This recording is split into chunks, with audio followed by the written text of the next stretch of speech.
जय हिंद एवरीवन। अगर आप अग्निवीर पेपर का तैयारी कर रहे हो तो ये वीडियो आपके लिए है। आज के इस वीडियो में टोटल 35 प्रश्न लिए गए हैं।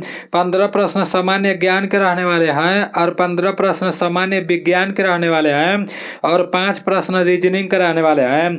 पूरा प्रश्न समाप्त होने के बाद लास्ट में ईमानदारी पूर्वक से कमेंट करके बताना कि इन 35 प्रश्नों में से आपका कितना प्रश्न सही हुआ है। चलते हैं अपने प्रश्नों के तरफ। आपका सबसे पहला प्रश्न है कि कामायनी की रचना किसने की। तो कामायनी की रचना किसने की? जयशंकर प्रसाद, मैथिली शरण गुप्त, रविंद्रनाथ टैगोर, महादेवी वर्मा। तो इसका राइट आंसर क्या हो जाएगा? कामायनी की रचना किसने की? तो इसका राइट आंसर जयशंकर प्रसाद हो जाएगा। ठीक है ना, Jaishankar Prasad is right answer. Next प्रश्न की तरफ चलते हैं। आपका नेक्स्ट प्रश्न है कि 7 टापुओं का नगर किसे कहा जाता है। मोस्ट इंपॉर्टेंट प्रश्न है, कई बार मैं आप लोगों को बताया हूँ कि 7 टापुओं का नगर किसे कहा जाता है। बेंगलुरु, उत्तराखंड, मुंबई और राजस्थान है। तो इसका राइट आंसर क्या हो जाएगा? 7 टापुओं का नगर किसे कहा जाता है? तो 7 टापुओं का नगर मुंबई को कहा जाता है। तो 7 टापुओं का नगर किसे कहा जाता है? मुंबई को 7 टापुओं का नगर कहा जाता है। आपका नेक्स्ट प्रश्न है कि न्यूनतम जनसंख्या घनत्व वाला केंद्र शासित प्रदेश है। न्यूनतम जनसंख्या घनत्व वाला केंद्र शासित प्रदेश कौन सा है? दादर, नागर हवेली, अंडमान निकोबार, लक्षद्वीप, दमन व दीव है। तो इसका राइट आंसर क्या हो जाएगा? इसका राइट आंसर अंडमान निकोबार हो जाएगा। ठीक है ना, Andaman Nicobar is right answer. न्यूनतम जनसंख्या घनत्व वाला केंद्र शासित प्रदेश कौन सा है? तो सबसे कम जनसंख्या घनत्व वाला केंद्र शासित प्रदेश अंडमान निकोबार है। ठीक है ना, नेक्स्ट प्रश्न की तरफ चलते हैं। आपका नेक्स्ट प्रश्न है कि आईसीसी महिला T20 विश्व कप 2023 की उप विजेता टीम कौन सी थी। तो आईसीसी महिला T20 विश्व कप 2023 की उप विजेता टीम कौन सी थी? इंग्लैंड, दक्षिण अफ्रीका, ऑस्ट्रेलिया और बांग्लादेश। इसका राइट आंसर क्या हो जाएगा? आप सभी लोगों को पता होना चाहिए। इसका राइट आंसर दक्षिण अफ्रीका हो जाएगा। ठीक है ना, दक्षिण Africa is right answer. Next प्रश्न की तरफ चलते हैं। आपका नेक्स्ट प्रश्न है कि स्पेन के संसद का क्या नाम है। तो स्पेन के संसद का क्या नाम है? कार्टेस, डाइट, सोरा और नेशनल पीपुल्स कांग्रेस। तो इसका राइट आंसर क्या हो जाएगा? स्पेन के सांसद का क्या नाम है? आप सभी लोगों को पता होना चाहिए। इसका राइट आंसर कार्टेस हो जाएगा। कार्टेस इज राइट आंसर।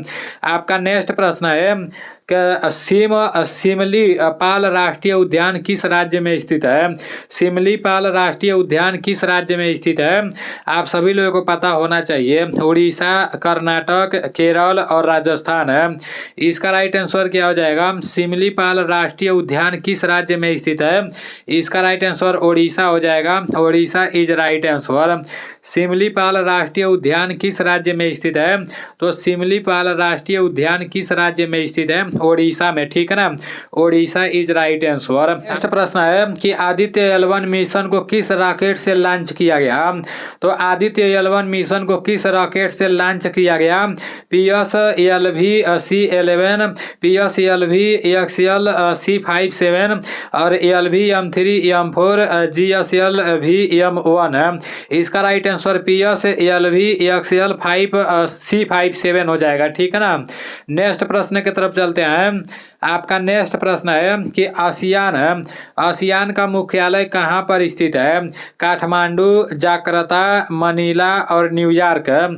इसका राइट आंसर क्या हो जाएगा? आसियान का मुख्यालय कहाँ पर स्थित है? आप सभी लोगों को पता होना चाहिए। आसियान का मुख्यालय जकार्ता में स्थित है। ठीक है ना, आसियान का मुख्यालय कहाँ पर स्थित है? तो आसियान का मुख्यालय जकार्ता में स्थित है। आपका नेक्स्ट प्रश्न है कि यूएनओ के वर्तमान सदस्य देश कितने हैं। यूएनओ के वर्तमान सदस्य देश कितने हैं? कई बार मैं आप लोगों को बताया हूँ, 190, 193, 197, 183। तो इसका राइट आंसर 193 हो जाएगा। 193 इज राइट आंसर। यूएनओ के वर्तमान सदस्य देश कितने हैं? तो 193 है, ठीक है ना। आपका नेक्स्ट प्रश्न है कि विश्व रेड क्रॉस दिवस कब मनाया जाता है? तो विश्व रेड क्रॉस दिवस कब मनाया जाता है? 5 मई, 8 मई, 7 मई और 6 मई। इसका राइट आंसर क्या हो जाएगा? विश्व रेड क्रॉस दिवस कब मनाया जाता है? तो विश्व रेड क्रॉस दिवस 8 मई को मनाया जाता है, ठीक है ना। विश्व रेड क्रॉस दिवस 8 मई को मनाया जाता है। नेक्स्ट प्रश्न की तरफ चलते हैं। आपका नेक्स्ट प्रश्न है कि नेपाली भाषा कौन से राज्य की राज्य भाषा है? नेपाली भाषा कौन से राज्य की राज्य भाषा है? सिक्किम, मिजोरम, मणिपुर और बंगाली। इसका राइट आंसर क्या हो जाएगा? नेपाली भाषा कौन से राज्य की राजभाषा है? इसका राइट आंसर आपका सिक्किम हो जाएगा, ठीक है ना। Sikkim is right answer. Nepali भाषा कौन से राज्य की राज्य भाषा है? आप सभी लोगों को पता होना चाहिए। इसका राइट आंसर सिक्किम हो जाएगा, ठीक है ना। नेक्स्ट प्रश्न की तरफ चलते हैं। आपका नेक्स्ट प्रश्न है कि सबरीमाला मंदिर कहाँ स्थित है? सबरीमाला मंदिर कहाँ स्थित है? केरल, राजस्थान, मध्य प्रदेश और गोवा। इसका राइट आंसर क्या हो जाएगा? सबरीमाला मंदिर कहाँ स्थित है? तो सबरीमाला मंदिर केरल में स्थित है, ठीक है ना। सबरीमाला मंदिर कहाँ स्थित है? तो सबरीमाला मंदिर केरल में स्थित है। नेक्स्ट प्रश्न की तरफ चलते हैं। आपका नेक्स्ट प्रश्न है कि इजराइल की राजधानी है, इजराइल की राजधानी कहाँ पर है? यरूशलेम, निकोसिया, आबू धाबी यहाँ पर लिखा गया है और बेरूत है। इसका राइट आंसर क्या हो जाएगा? इसका राइट आंसर आपका यरूशलेम हो जाएगा, ठीक है ना। इजराइल की राजधानी कहाँ पर है? तो इजराइल की राजधानी यरूशलेम है, ठीक है ना। यरूशलेम इज राइट आंसर। नेक्स्ट प्रश्न की तरफ चलते हैं। आपका नेक्स्ट प्रश्न है कि लाल सागर को भूमध्य सागर से कौन सी नहर जोड़ती है? लाल सागर को भूमध्य सागर से कौन सी नहर जोड़ती है? पनामा नहर, इंग्लिश, यहाँ पर चैनल लिखा गया है, शायद टाइपिंग में मिस्टेक हो गया है, ठीक है ना। इसका राइट आंसर आपका हो जाएगा इनमें से कोई नहीं। लाल सागर को भूमध्य सागर से कौन सी नहर जोड़ती है? इनमें से कोई भी नहीं है। तो फिर इसका राइट आंसर क्या होगा, ये आप लोग कमेंट में बताना, ठीक है ना, कि लाल सागर को भूमध्य सागर से कौन सी नहर जोड़ती है। आप लोग कमेंट में जरूर बताना। आपका नेक्स्ट प्रश्न है और सामान्य ज्ञान का लास्ट प्रश्न है, तो उसके बाद से सामान्य विज्ञान आ जाएगा कि एस अब्दुल नजीर किस राज्य के राज्यपाल हैं? देखो, प्रत्येक राज्य का राजधानी आप लोग को याद कर लेना है, प्रत्येक राज्य के मुख्यमंत्री को याद कर लेना है, प्रत्येक राज्य के राज्यपाल को याद कर लेना है।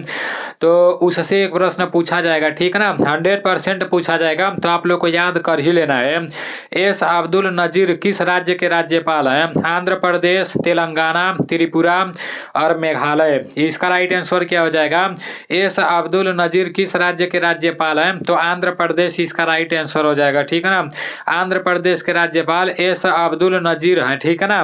नेक्स्ट प्रश्न की तरफ चलते हैं। आपका सामान्य विज्ञान का पहला और यहाँ 16वां प्रश्न है कि प्रकाश संश्लेषण की क्रिया किस रंग में न्यूनतम होती है? प्रकाश संश्लेषण की क्रिया किस रंग में न्यूनतम होती है? लाल, हरा, बैगनी और पीला। इसका राइट आंसर बैगनी हो जाएगा, ठीक है ना। प्रकाश संश्लेषण की क्रिया किस रंग में न्यूनतम होती है? तो बैगनी इसका राइट आंसर हो जाएगा। नेक्स्ट प्रश्न की तरफ चलते हैं। आपका नेक्स्ट प्रश्न है कि मानव में पाचन व श्वसन का कॉमन भाग है। मानव में पाचन व श्वसन का कॉमन भाग कौन सा है? कंठ, ग्रसनी, ग्रास नली और श्वास नली। इसका राइट आंसर क्या हो जाएगा? इसका राइट आंसर ग्रसनी हो जाएगा। ग्रसनी इज राइट आंसर। मानव में पाचन व श्वसन का कॉमन भाग कौन सा है? तो मानव में पाचन व श्वसन का कॉमन भाग ग्रसनी है, ठीक है ना। नेक्स्ट प्रश्न की तरफ चलते हैं। आपका नेक्स्ट प्रश्न है क्या निम्न में से सबसे भारी तत्व है? निम्न में से सबसे भारी तत्व कौन सा है? लिथियम, हाइड्रोजन, ऑस्मियम और एल्यूमिनियम है। इसका राइट आंसर क्या हो जाएगा? निम्न में से सबसे भारी तत्व कौन सा है? तो ऑस्मियम इसका राइट आंसर हो जाएगा, ठीक है ना। निम्न में से सबसे भारी तत्व कौन सा है? तो ऑस्मियम इसका राइट आंसर हो जाएगा।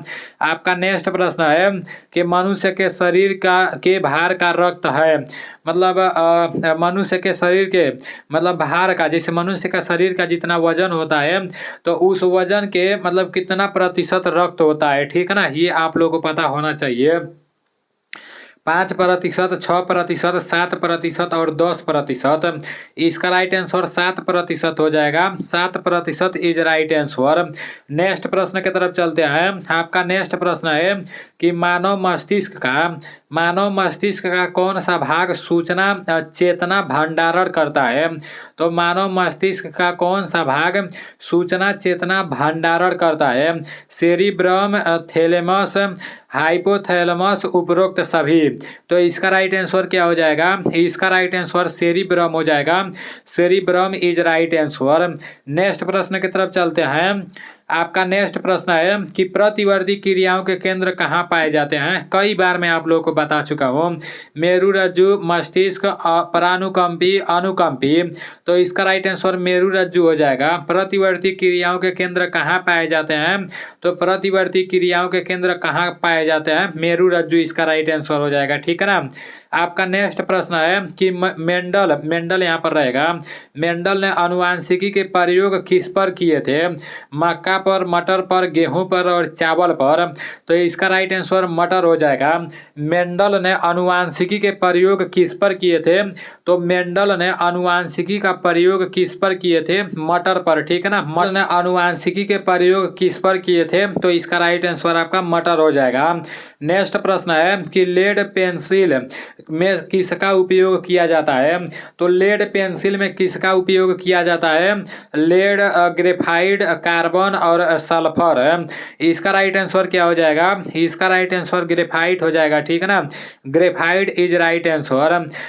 Graphite is right answer. Lead pencil में किसका उपयोग किया जाता है? तो ग्रेफाइट का उपयोग किया जाता है। आपका नेक्स्ट प्रश्न है कि ध्वनि की चाल, यहाँ पर चाल रहेगा। ध्वनि की चाल किसमें अप्रभावित रहती है? तो ध्वनि की चाल किसमें अप्रभावित रहती है?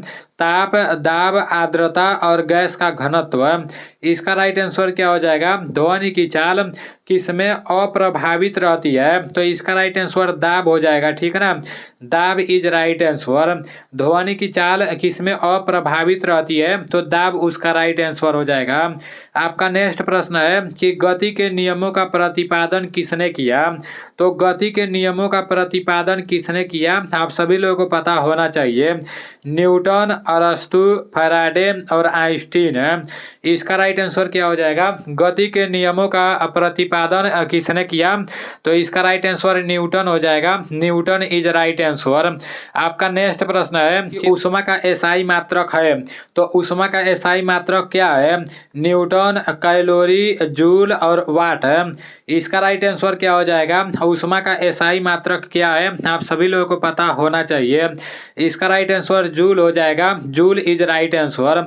ऊष्मा का एसआई मात्रक क्या है? तो ऊष्मा का एसआई मात्रक जूल है, ठीक है ना। नेक्स्ट प्रश्न की तरफ चलते हैं। आपका नेक्स्ट प्रश्न है कि मोमबत्ती का जलना परिवर्तन है। मोमबत्ती का जलना कौन सा परिवर्तन है? भौतिक परिवर्तन, रासायनिक परिवर्तन, दोनों और इनमें से कोई नहीं। मोमबत्ती का पिघलना कौन सा परिवर्तन है? आप लोग ये कमेंट करके बताना, क्योंकि ये इस प्रश्न को लेकर बहुत लोग कंफ्यूजन में पड़ते हैं। मोमबत्ती का जलना कौन सा परिवर्तन है, ये आप लोग कमेंट में बताना। आपका नेक्स्ट प्रश्न है कि गति के किस नियम को जड़त्व का नियम कहा जाता है? तो गति के किस नियम को जड़त्व का नियम कहा जाता है? आप सभी लोगों को पता होना चाहिए। इसका राइट आंसर पहला हो जाएगा। गति के पहले नियम को जड़त्व का नियम कहा जाता है। प्रश्न है कि धातुओं में ऊष्मा का संचरण किस विधि से होता है? तो धातुओं में ऊष्मा का संचरण किस विधि से होता है? चालन विधि, संवहन विधि, विकिरण विधि, उपरोक्त सभी। तो इसका राइट आंसर संवहन विधि हो जाएगा। संवहन विधि इज राइट आंसर। धातुओं में ऊष्मा का संचरण किस विधि से होता है? तो संवहन विधि से होता है। नेक्स्ट प्रश्न की तरफ चलते हैं। आपका नेक्स्ट प्रश्न है कि रबड़ की गुणवत्ता बढ़ाने हेतु मिलाया जाता है। रबड़ की गुणवत्ता बढ़ाने हेतु क्या मिलाया जाता है? सल्फर, फास्फोरस, आयोडीन और कैल्शियम है। तो इसका राइट आंसर क्या हो जाएगा? इसका राइट आंसर सल्फर हो जाएगा। रबड़ की गुणवत्ता बढ़ाने हेतु क्या मिलाया जाता है? तो सल्फर मिलाया जाता है। ठीक है ना। अभी आप लोगों के सामान्य ज्ञान के 15 प्रश्न समाप्त हो चुके हैं और सामान्य विज्ञान के भी 15 प्रश्न समाप्त हो चुके हैं। आपका रीजनिंग का पहला प्रश्न है कि B2, उसके बाद से मतलब M80 का 34 दे दिया है, तो इतने का कोड क्या होगा? तो देखो साफ साफ दिख रहा है, B 2 नंबर पर आता है, M आपका 13 नंबर पर आ जाता है, A आपका 1 नंबर पर आता है, T आपका 20 नंबर पर आता है। तो जब ये पूरा जोड़ देंगे 20 और 13 1 14, 20 और 14 34 हो जाएगा। ठीक है ना। तो यहाँ पर 34 लिखा गया है। तो मिला जुलाकर यहाँ पर जितना भी अक्षर दिया गया है वो जितने भी नंबर पर आते हैं उनको मिला के जोड़ देना है। ठीक है ना। जैसे आपका J आ गया तो J कितना नंबर पर आता है? आपका J 10 नंबर पर आता है। उसके बाद से O आपका 15 नंबर पर आता है। उसके बाद से G आपका 7 नंबर पर आता है। उसके बाद से L आपका 12 नंबर पर आता है। उसके बाद से E आपका 5 नंबर पर आता है। उसके बाद से X कितना नंबर पर आता है? X आपका 24 नंबर पर आता है। ठीक है ना। X आपका 24 नंबर पर आता है। उसके बाद से अब इसको जोड़ लेते हैं। 5 यहाँ पर हो जाएगा, 5 और 7 12 हो जाएगा, 12 2 14 हो जाएगा, 14 और 5 19 हो जाएगा, 19 और 4 23 हो जाएगा, 23 का कितना हो जाएगा? 3 हो जाएगा और हसीलवा 2 गो बचेगा। उसके बाद से 1 और 1 2 हो जाएगा, 2 और 1 3 हो जाएगा, 3 और 2 5 हो जाएगा और आपका 2 हसीलवा आपका 2 बचा है ना, तो 5 और 2 7 हो जाएगा। तो आपका पूरा का पूरा 73 हो जाएगा। इसका राइट आंसर 73 हो जाएगा। ठीक है ना। अब नेक्स्ट प्रश्न की तरफ चलते हैं। आपका नेक्स्ट प्रश्न है कि जिस प्रकार तैरना का संबंध मछली से है उसी प्रकार रेंगना का संबंध किससे है? तो जिस प्रकार तैरना का संबंध मछली से है उसी प्रकार रेंगना का संबंध किससे है? आप सभी लोगों को बताना है। चींटी से, बछड़ा से, सांप से और बंदर से। तो इसका राइट आंसर क्या हो जाएगा? इसका राइट आंसर आपका क्या हो जाएगा? देखो तैरना का संबंध मछली से, शायद ये प्रश्न मैं आप लोग को एक बार और बता चुका हूँ। रेंगना का संबंध आपका सांप से हो जाएगा, सांप रेंगता है। ठीक है ना। अब नेक्स्ट प्रश्न की तरफ चलते हैं। आपका नेक्स्ट प्रश्न है कि निम्न में से नंबर जोड़ी समूह को चुने जो दूसरे से अलग है। यहाँ 11 15 दिया है, 9 72 दिया है, 8 56 दिया है और 10 90 दिया है। तो इसका राइट आंसर क्या हो जाएगा? यहाँ पर क्या देखने को मिल रहा है? देखो यहाँ पर 9 है ना, तो 9 में से 1 घटाओगे, 9 में से 1 माइनस करोगे तो कितना हो जाएगा? 8 हो जाएगा। और 8 में क्या करोगे? 8 में जैसे 9 का गुणा कर दोगे तो 8 9 72 हो जाएगा। ठीक है ना। सेम उसी तरह से यहाँ पर भी किया गया है। 8 में 1 घटाया गया है तो 7 हो गया है और 7 में 8 का गुणा कर दिया है तो 56 हो गया है। यहाँ पर भी वही किया गया है। 10 में 1 घटाया गया है तो 9 हो गया है और 9 में 10 का गुणा कर दिया है तो 90 हो गया है। लेकिन यहाँ पर 11 में से 1 घटाओगे तो 10 हो जाएगा और 10 का 11 में गुणा करोगे तो 115 नहीं आएगा। तो इसका राइट आंसर यही हो जाएगा, पहला वाला। ठीक है ना। देखो यहाँ पर बोला गया कि सबसे अलग है तो ये दूसरों से अलग है। ठीक है ना। नेक्स्ट प्रश्न की तरफ चलते हैं। आपका नेक्स्ट प्रश्न है ABZ BCY CDX DEW। तो इसका राइट आंसर क्या हो जाएगा? A का उल्टा क्या होगा? A का उल्टा Z हो जाएगा। ठीक है ना। B का उल्टा Y हो जाएगा, C का उल्टा X हो जाएगा, D का उल्टा W हो जाएगा। ठीक है ना। उसी तरह से यहाँ पर B दिया गया है, फिर C है, फिर D है, फिर E है, मतलब बीच में आपका F आ जाएगा। ठीक है ना। बीच में तो आपका F आ जाएगा। उसके बाद से आपका क्या आ जाएगा? F, यहाँ A दिया है, B दिया है, C दिया है, D दिया है। उसके बाद से आपका E आ जाएगा। ठीक है ना। क्या आ जाएगा? ई आ जाएगा और ई का उल्टा आपका भी आ जाएगा। तो इसका राइट आंसर क्या हो जाएगा? EF भी, ये वाला इसका राइट आंसर हो जाएगा। आपका नेक्स्ट प्रश्न है और लास्ट प्रश्न है क्या 4, 7, 11 और 16, तो इसका राइट आंसर क्या हो जाएगा? 4, 7, 11 और 16, इसका राइट आंसर क्या होगा? यहाँ पर 4 में 3 जोड़ा गया है 7 हो गया है, और 7 में 4 जोड़ा गया है 11 हो गया है, और 11 में 5 जोड़ा गया है 16 हो गया है, और 16 में 6 जोड़ेंगे तो 22 हो जाएगा। मतलब 3, 4, 5, 6 ऐसे जोड़ा जाएगा, तो इसका राइट आंसर 22 हो जाएगा। ठीक है ना। अभी आप लोग के 35 प्रश्न समाप्त हो चुके हैं। इन 35 प्रश्नों में से आपका कितना प्रश्न सही हुआ है ईमानदारी पूर्वक से कमेंट करके बताना। और जितना लोग अभी तक मेरे एप्लीकेशन को डाउनलोड नहीं किए हो तो फटाक से प्ले स्टोर पर जाओ, नीलेश डिफेंस करियर लिखकर सर्च मारो, वहाँ पर मेरा एप्लीकेशन आ जाएगा। उस एप्लीकेशन को डाउनलोड कर लेना है अगर आप भर्ती देखते हो तो। ठीक है ना। तो चलो ठीक है, मिलते हैं अगले वीडियो में। जय हिंद, वंदे मातरम।